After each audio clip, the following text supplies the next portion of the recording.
guys!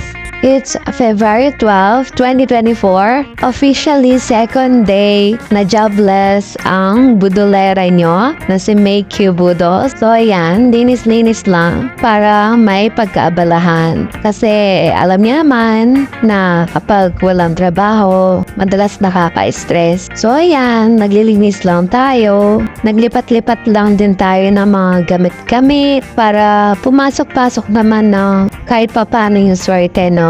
Ngayong 2024 Year of the Dragon. And syempre huwag kakalimutan magdasal at magpasalamat sa Panginoon. So ayan, panoorin niyo lang ang aking paglilinis part 1. So mahaba-haba yan guys. Wala lang, gusto ko lang i-share yung mga ganitong video kasi parang ang satisfying panoorin yung mga napapanood ko din na videos na ganito na naglilinis lang. So I hope ma-enjoy niyo to.